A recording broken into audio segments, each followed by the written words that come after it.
Assalamualaikum warahmatullahi wabarakatuh. Selamat pagi anak-anak.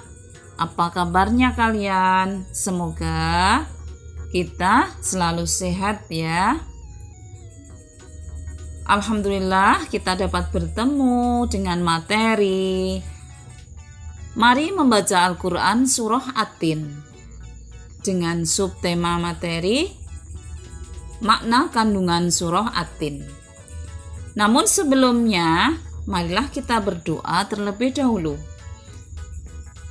A'udzu billahi minasyaitonir rajim. Bismillahirrahmanirrahim. Rabbi zidni ilman nafi'a warzuqni fahman thayyiba. Amin ya rabbal alamin. Anak-anak, kali ini kita akan belajar makna kandungan surah At-Tin, yaitu dengan KD 3.1 memahami Al-Quran surah At-Tin dengan tujuan setelah kalian memahami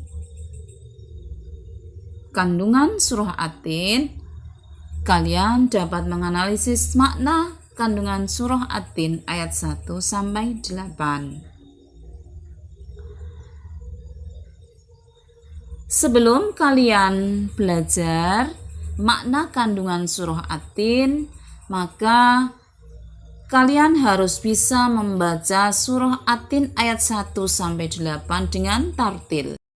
Marilah kita baca bersama surah At-Tin beserta kandungan maknanya. Surah At-Tin yang pertama berbunyi, Wattini wazzaitun.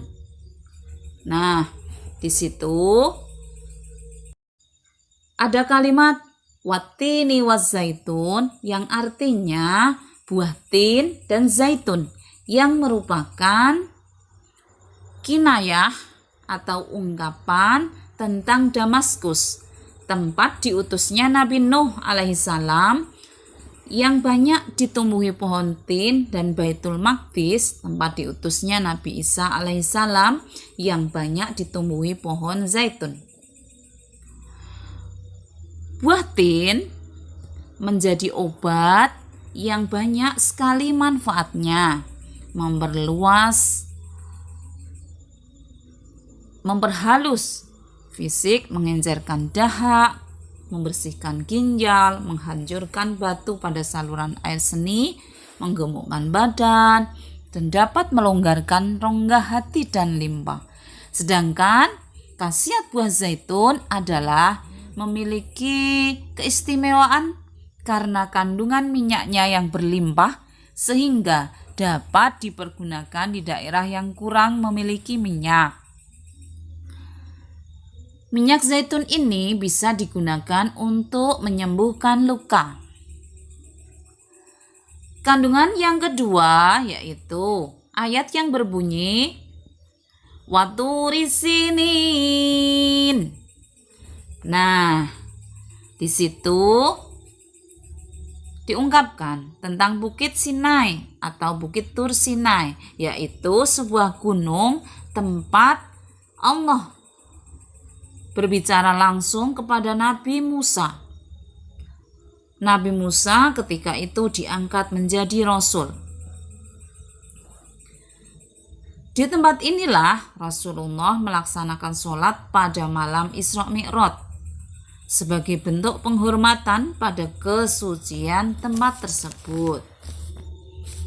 Nah, selanjutnya ayat yang ketiga, Wahadal baladil amin. Nah, maksudnya di situ diungkapkan bahwa ada negeri yang aman. Nah, negeri yang aman itu adalah kota Mekah Al-Mukarramah.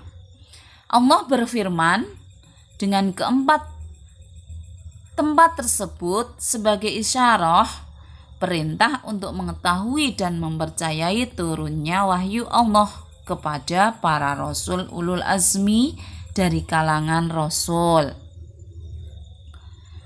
Nah, selanjutnya ayat yang keempat. Laqad khalaqnal insana fi ahsani taqwim. Nah, di situ diungkapkan bahwa manusia itu diciptakan yang paling sempurna, baik jasmaniah maupun rohaniah. Dapat berdiri tegak, dapat berbicara, berilmu, dan bijak. Nah, mengapa disebut makhluk yang paling sempurna?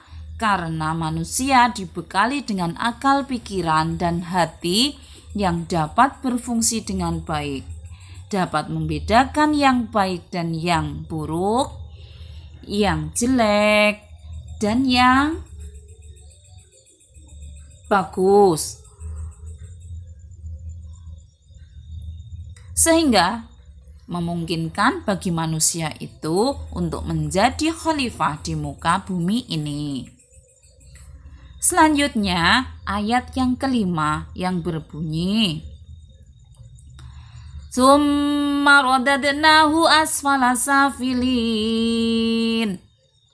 Nah, di situ diungkapkan bahwa manusia itu akan berubah menjadi makhluk yang hina dan rendah derajatnya di hadapan Allah apabila ia tidak bersyukur dan tidak mentaati perintah Allah.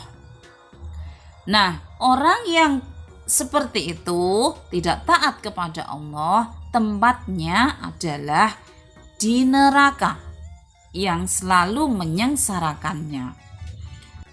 Selanjutnya ayat yang ke-6 yang berbunyi, illalladzina amanu wa 'amilus solihati falahum ajrun ghairu mamnun.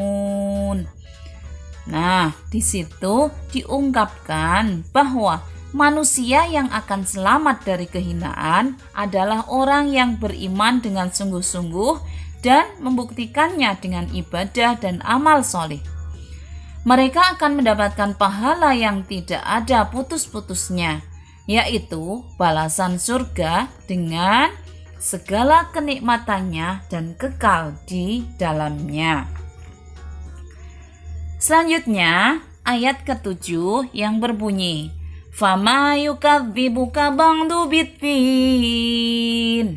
Nah, di situ diungkapkan melalui Rasulullah Shallallahu Alaihi Wasallam sebagai pembawa risalah dan uswatun hasanah, kita menjadi tahu tentang ajaran Islam.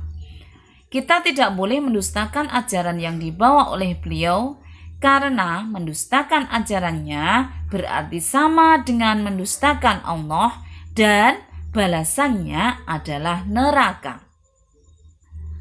Selanjutnya ayat yang ke-8, yaitu ayat yang terakhir yang berbunyi, alaisallahu biahkamil hakimin.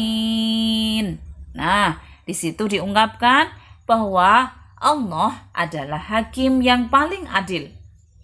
Manusia akan mendapatkan balasan sesuai dengan apa yang telah diusahakannya selama hidup di dunia. Jika baik amalnya, maka akan dibalas dengan kebaikan pula, yaitu surga dan ridhonya. Dan jika buruk amalnya, maka akan mendapat balasan yang buruk pula, yaitu neraka dan murkanya. Demikian makna surah At-Tin ayat 1-8. Semoga kalian faham ya.